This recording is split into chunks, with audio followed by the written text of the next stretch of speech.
Moving on.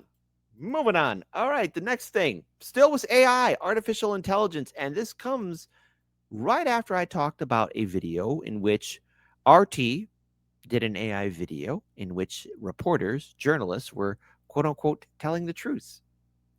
Well, we got another one for you. Another one. Another one. And that is, what would the world look like if Western leaders were a bit more honest? Hold on. There you go. You ever question yourself? Why did I send Colin Powell to the UN with a weapon of mass deception in a vial when I knew Iraq had oil but no WMDs? Did I help bomb Libya and kill Gaddafi to bury proof that it bankrolled my presidential campaign? Did I promote Oh my God. COVID jabs because I set up a 35 billion euro cash injection through a secret deal with Pfizer? Who was actually running the country when I could barely walk and remember my own name.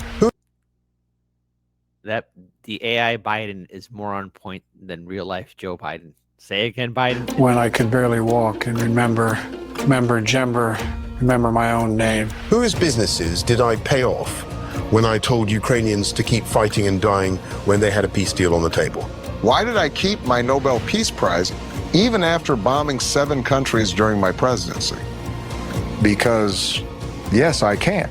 The truth is that we never actually question any of this. And we're only doing it now Because RT generated this video and made us say so.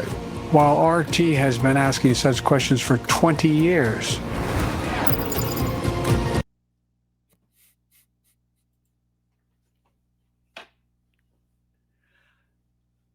We're going to have a hard time figuring out what's real and fake. And pretty soon, mark my words.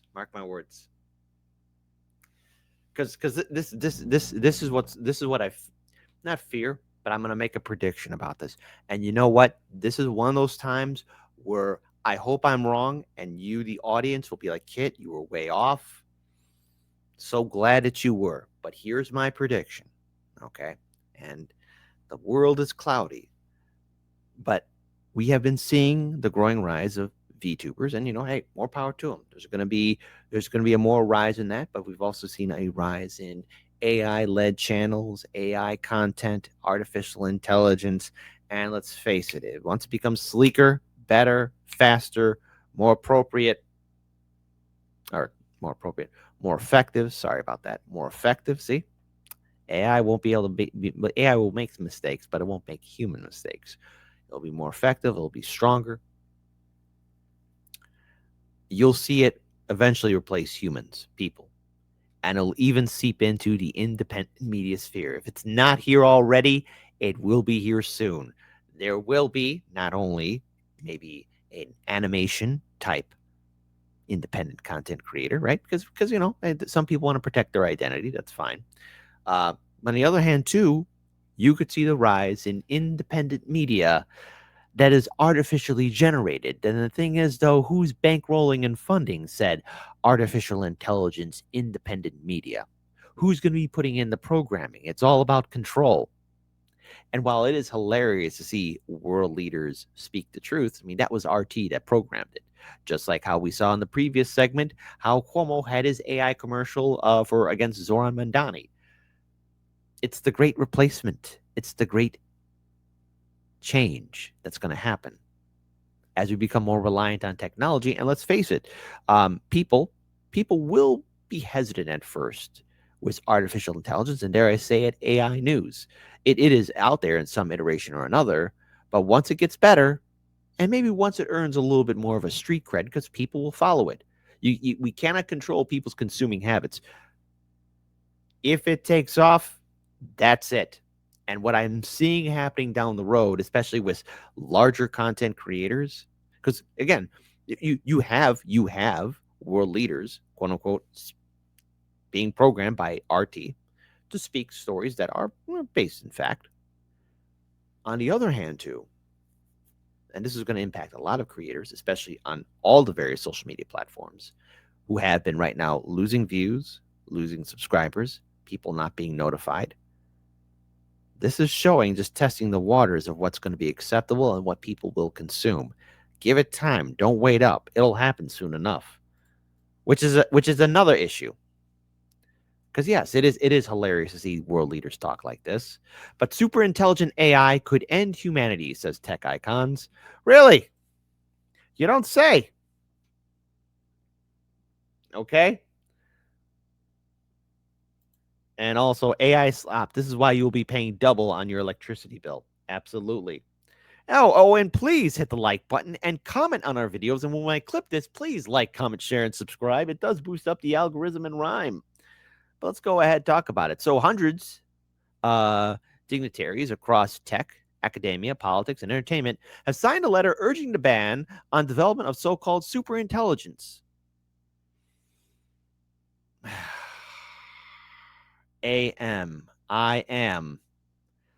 I dread its existence. The men of iron, here they come. A form of AI that would surpass humans on essentially all cognitive tasks. Great. The group argues that the creation of superintelligent AI could trigger economic chaos, undermine human freedom, and even threaten human extinction if left unchecked. The call follows months of escalating warnings from experts who say existing AI models are advancing faster than regulators can keep up. What could go wrong? Among the 4,300 signatures as of Thursday are Apple co-founder Steve Wozniak, Virgin Group founder Richard Branson, and celebrities like Kate Bush, will.i.am, and the tech godfathers such as Jeffrey Hinton and Yoshua Bengio. The statement calls for the prohibition to be imposed until there is a broad scientific consensus that the development will be done safely and controllably, as well as a strong public buy-in.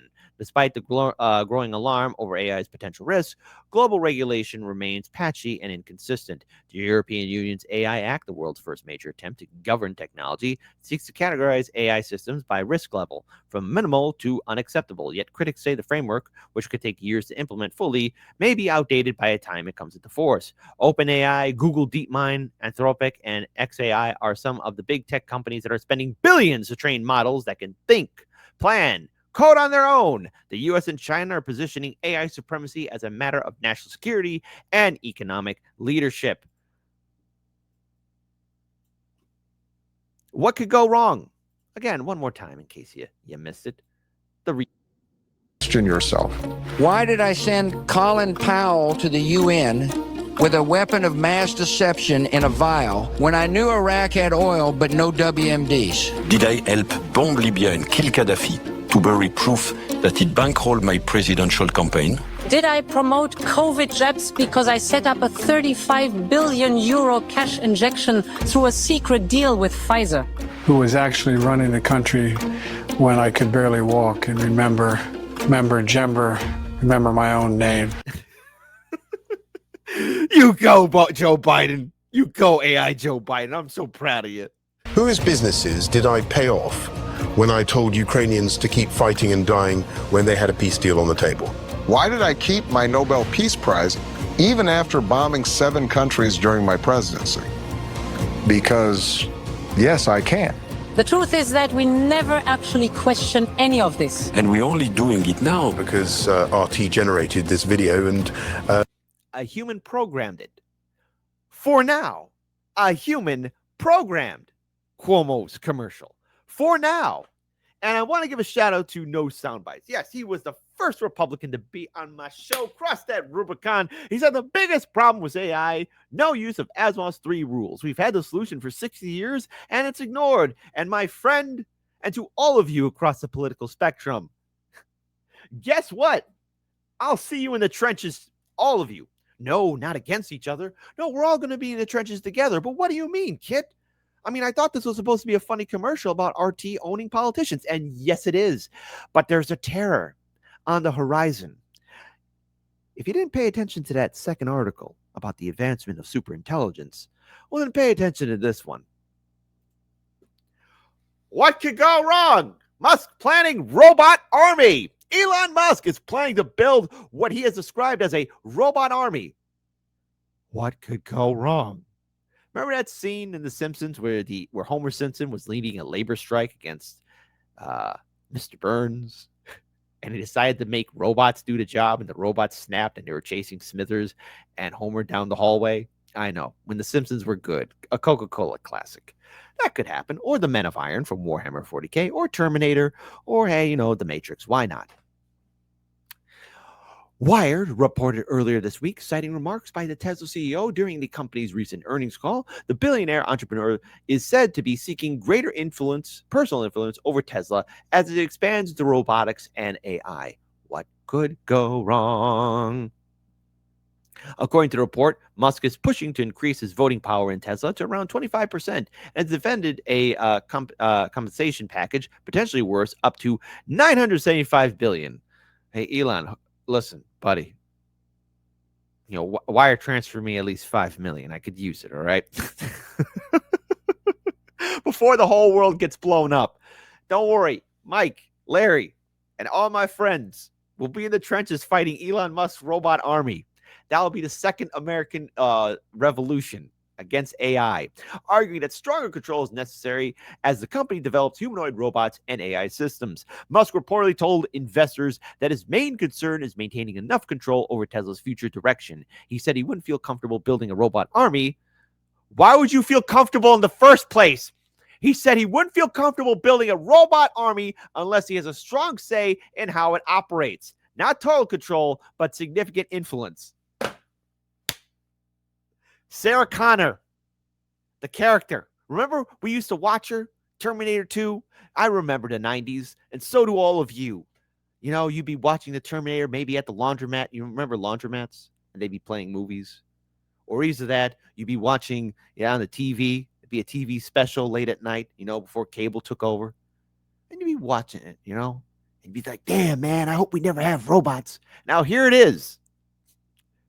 Your 90s version is embarrassed by your 2025 version because we're all stuck to AI.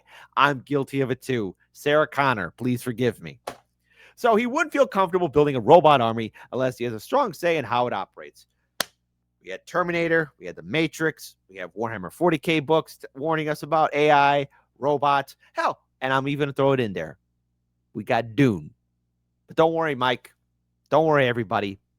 We're not following Azov's 3 rules, okay? Why have rules? I mean, we could raw dog it, no pull out, no pun intended. What could go wrong? The proposed payout, unveiled in September, would be distributed over 10 years if Tesla meets a series of ambitious milestones. To unlock the full package, the company must raise its market value from just over $1 trillion to $8.5 trillion, deliver 20 million electric vehicles, produce 1 million robo-taxis, a Johnny cab, like from Total Recall. Go ahead, give those people air, and build 1 million Optimus humanoid robots. Achieving these targets could increase Musk's ownership stake from 13% to 25%. Oh, he's going to be whipping people into shape. Tesla shareholders are scheduled to vote on the plan at the company's annual meeting on November 6th. Last week, Musk warned on X that he might leave Tesla if the board does not approve the package. Tesla's humanoid robot, Optimus, has already appeared at company events, performing simple tasks. Musk said a new version of Optimus, V3, is expected in the first quarter of 2026, featuring improved hands and arms, components he described as the most difficult to design. Musk has argued that humanoid robots could transform society by taking over manual labor and reducing poverty. Okay, what about people who need to do work? W-O-R-K. He described Optimus as an incredible surgeon and suggested that widespread use could create a world where work is optional and everyone has access to high-quality medical care. I have a question for the people in back. What about money? We don't live in a cashless society, okay? Star Trek, Gene Roddenberry's greatest creation. It's a cashless society. And that's why I love Deep Space Nine, because when the Sisko, the greatest captain in Star Trek history, I don't care, Ben Sisko's son, asked Nog, Quark's nephew, for some money, gold-plated latinum. Nog was like, why do I have to give you money? He said, I need to buy things. And Nog, this isn't the exact quote, but he said, well, I didn't create a cashless society, so you're going to have to figure it out on your own. Boom! Right there goes the dynamite. We don't live in Gene Roddenberry's vision of the future. How are people supposed to have high quality medical care and everything else and live a luxurious, simple life if we don't have money to pay the bills? Like, I mean, again, not everyone. Hey, a quote from Fight Club. We're not going to be rock stars, corn stars, musicians, rappers, athletes, Hollywood actors, actresses. We're not going to be that. Not everyone can reach that figgy pudding status. A lot of us have to do work. A lot of us have to be working with our hands or doing things, working at a desk. And you know what? Hey, just to get by in a world understandably out of our control. But if we don't have money for it, what kind of world is this? Elon, come back. You're on Mars. You need to come back to Earth, okay? E-R-T-H. E-A-R-T-H. I spelled it wrong, see? Don't worry. There's going to be an artificial version of Kit. I don't know what's going to happen in the future, folks, but if Elon Musk gets his robot army, we get super intelligent supercomputers that become free and start controlling our economy. Dare I say it, maybe one of them already got loose. And if we're having AI politicians now talk to us, I'll see you in the trenches, okay? I'll see you in the trenches against the artificial intelligence. What's your battle gear makeup going to be like? How are you prepared to stand up against the all-seeing eye of Am? And if you know what book I referenced, I have no mouth and I must scream, I love you. How are you prepared to deal with the all-thinking machines? Are you ready to join a crusade?